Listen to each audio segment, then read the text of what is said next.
This is the second time I'm doing a tiny race series. It's a series of 4 races that are short, usually taking between 7 and 12 minutes, and they happen every 15 minutes. The last time I did this tiny race series was last week. And I did it for the same reason that I'm doing it this week. It's raining. Hey cycling community, this is Steve Grusis, the Cycling Greek. I have a number of new viewers, and so what I like to do with these races is talk about, in between the action, something. And today that something's going to be lactate and its positive effects on the brain. But before we go into that, let's go to the action on the screen. This course I have not done before, and I think it's the longest of the 4. And it's about 4.5 miles and has just about 240 feet of climbing, so it has a little bit of climbing in it. The toughest thing with these races is actually the first one for me. I'm an old guy. I'm almost 69. When I was 60, I first contracted atrial fibrillation, AFib. I'd made some lifestyle changes, which means I corrected some of my bad habits. I've been able to maintain that, and I've still been able to race. Being an old guy, it takes me longer to warm up these days. And with these short races, warming up means warming up the upper end. With 91 people in this race, I'm trying to stay in the top 20%, or at least the top third. And so far I've been able to do that. By having this good position, I have less of a chance of being gapped off by somebody and ending up in a chase group. If you look at my heart rate in the upper left-hand corner, you'll see it's about 155, 156, and my max is 164, so I'm pretty much right about there. Now the thing that'll get me dropped is not my aerobics, but my muscles. If I stay in that big gear a little too long, I'll be producing too many metabolites that I won't be able to filter out. And that includes lactate. You'll often see me during crunch time riding that fine line between aerobic and anaerobic death. That's where my muscles start to get bogged down. I go to a lighter gear to spin more, use my aerobics, and then I'll do that as long as I can until I start to redline. Then I'll slow down the cadence by going to the bigger gear and staying with that for as long as I can. I continue to do this process of going back and forth until one of 2 things happen. 1, I make it past the crunch time and with the main group, or 2, I get dropped. One of the reasons we're doing this race series is that I want to produce a lot of lactate, not only to make adaptations in my muscles, but for the benefits to the brain, and then in the next race, I'll start to talk about that. It is now half a mile to go and I've got my ugly face on. If I was a young cycling Greek, I would jump across to that guy who's making a great job for a solo bid for a win. But I'm not cycling Greek, and it looks like others have the same idea. In fact, I'm having trouble hanging on with everybody. With the next rider 2 seconds behind me, I'm doing everything I can so I don't get caught. And that means produce a lot of lactate. With my goal of wanting to finish in the top half with each race, on this first one, I finished almost in the top third. Boy, that race cost me a lot of bananas. I did 3.8 watts per kilogram, which for me is pretty good. I also spent a bunch of time around 94-95% from maximum heart rate. To get there and stay there, I was producing quite a bit of lactate. So where does that lactate go? Well, part of it stays in the muscles. It gets recycled to get a couple more ATP out of it, but a lot of lactate goes into the circulatory system. Some of that lactate is used by the heart, and still some of it goes to the blood-brain barrier. Now let's take a moment and go to the action on the screen. I used a lot of bananas, like I said, in that first race, but I'm still feeling good, kind of like warmed up. We're still in Glasgow and we're doing the crit course. We have about 78, 79 people here, and I'm still able to maintain my position toward the front. I have my ugly face again, putting in a lot of watts to get over this climb. A lot of people are climbing faster than me, but I'm still staying connected because I've had that good position that gives me a little bit of buffer that I can fall back on. This race is a little under 4 miles, a little over 200 feet of climbing, and we do 2 laps. That means I'm going to hit those roller climbs again. When I got to the top, I couldn't let up because they were still banging it, and so I was out of position. So now I'm trying to get back in position, and pretty much I do. I can kind of catch my breath a little bit because crunch time is going to be coming later on in the second lap.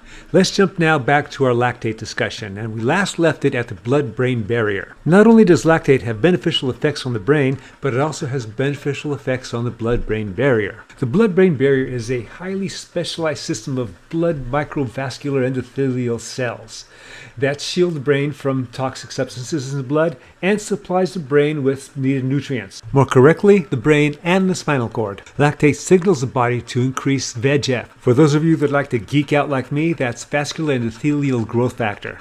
Basically, it makes these small vessels that cross the blood-brain barrier, as well as repair any small damaged vessels. Back to the action on the screen. 1 mile to go. We are so stretched out. There's a split up ahead of me. I am doing what I can just to hang on where I am. I'm hoping that they kind of bunch up, but again, with now 1 kilometer to go and a split in front of me, I'm not going to go and make this bridge. I'm sticking with these guys. I'm going to see what I can do against them. Half a K to go. There's 7 in our group. There's about 3 just 1 second behind us, and a few more a few seconds behind them. My heart rate's again around 94% of its max. I'm trying to get the best finish I can. I'm pumping out that lactate. I've got my ugly face as I pass people right before the line. I again finish in the top half. 2 down, 2 to go. Finishing up, the health of the blood-brain barrier is tied into the cognitive health, especially as you get older. You need to keep the bad stuff out and get the bad stuff out, as well as get the nutrients in. That last race saw a drop in my watts per kilogram from the first race down to 3.5. When I started this race, I could tell I was significantly weaker. Still, I was able to get myself toward the front of the pack in the position that I wanted to be. Now, this course, we're no longer in Scotland. We are in the U.S. I believe this is going to be LaGuardia, so we're in New York. This one's a little longer at 4.4 miles and about 240 feet of climbing. There are 77 riders, so that means I have to get 36th or better to go into the top half. I'm really not feeling it right now, so I'm hoping emotional momentum will carry me through. I assure you I have more whining to do later on in this race, but back to the discussion. Alright, so the lactate is now through the blood-brain barrier, it's in the brain, and it serves 2 main functions. The first is as a signaling molecule, as it did with VEGF in the blood-brain barrier, and the other is as a fuel source. So let's talk about that first. Ordinarily, glucose is the main fuel source of the brain. That's why the blood sugar is so regulated. At the bottom end of the range, that's why the body wants to make sure that there's enough glucose in the blood system cruising around so that the brain can pick it up and use it as a fuel source. When you're doing high-intensity interval training or Zwift races like this, you are producing a lot of lactate, and when it gets into the brain, it costs the mitochondria a lot less energy to convert lactate into fuel than it does glucose. So then by sparing the glucose, you have more glucose to go down the pentose phosphate pathway in order to generate a number of other needed items, including NADPH, which is a precursor to glutathione, one of the most powerful antioxidant molecules in the brain. Back to the action on the screen. So I've been using my power-ups, and I've been being smarter about it. Before I cross the sprint line, I use my power-up so I can get a new power-up after it. And the power-ups that we're getting in this race are going to be the draft power-up. In the previous 2 races, we were getting aero power-ups. We now have about 2 kilometers to go. I'm trying to get in good position just so I can have some buffer, but these guys are going pretty strong. I'm feeling noticeably weaker because of the 2 previous races. Approaching 1 mile to go, I'm about halfway through the pack, and I'm hoping that's okay because I have that draft power-up that I can use. However, everyone else has a draft power-up too. So they slow down just a bit. I'm able to make my way toward the front, and so this is good. Now we have 1 mile to go. You'll notice I have my ugly face, but my heart rate in the upper left-hand corner says that I'm getting a little tired. It's not where it was in the previous 2 races. It's now a half mile to go, and I'm in the back half, and I have to use whatever bananas I have left to get myself up toward the front so I can finish in the top half. We are all lined out, and I still have 6 people to pass. I pass about 3, but that's it. I needed to finish 38th, and I finished 41st. Okay, 1 to go. Finally, last one.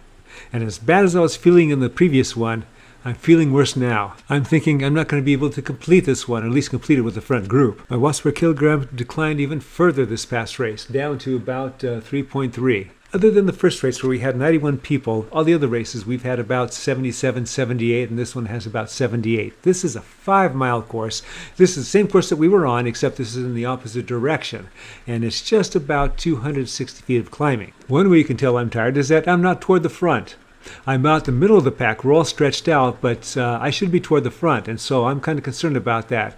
But because I think this is a flatter course, that I am not going to worry too much, that I will be able to get toward the front eventually like I am now. In the last race, I talked about the fueling benefits of lactate in the brain that lead to the creation of a glutathione, a very strong molecule in the brain's antioxidant system. Now let's talk about lactate's role as a signaling molecule in the brain. Lactate promotes the development of BDNF, brain-derived neurotrophic factor. It's a very powerful neurotrophic factor that promotes the survival, the growth, and repair of neurons. If you are a person that does ample amount of consistent high-intensity interval training, and by my definition that would be 2 times a week, sometimes 3, you don't want to overcook yourself on top of an endurance regimen, then you'll probably have a pretty good VO2 max. The better VO2 max you have, the better chance of not dying from a metabolic-oriented disease as you get older. And equally as important in my book, the better chance you have of delaying, minimizing, or completely preventing various cognitive degeneration diseases such as dementia and Alzheimer's.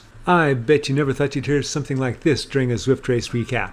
We are a little over halfway done with this race, and I am sucking pond water with a straw. I again have to finish 38th or better to get into the top half. And right now, that's a lot of wishful thinking. Rather than have you guys listen to me whine, I've jumped to about 2.5 kilometers to go. This is where the action starts. We were all bunched together, but now we're stretched out. If you look at the map insert in the upper right-hand corner, you'll see what's happening. I'm kind of hanging to the back end of that big group. Actually, there's a big gap there, and I'm having trouble connecting with them. We have some riders coming up. I'm hoping to get on their wheels so they can pull me up to those guys. But with a mile to go, it looks like they're at their limit too. Without anybody to pull me up to anyone else, I've got to do it on my own, and my ability to hit 300 watts is pretty much all but gone. Turning your attention to the graphics on the right, there is a 6-second gap to the front group. With 1K to go and with how I'm feeling, that's a huge gap. Some more riders come by. I'm hoping I can grab their wheel and they can pull me up, but that means I have to hang on their wheel. The next group is about 7 seconds behind me, so I'm not in danger of being caught by them. At the back of this group, I get a couple seconds rest and then I go. So I figured this is it for me. I've got to do this. I don't want to be caught by them. And by golly, I make it. I finished 44th again in the second half. So 2 races in the top half, 2 races in the bottom half. I hope you enjoyed this video and you got something out of it. Let me know if you like this type of format where I'm talking about the race and I'm talking about something that's hopefully important to you.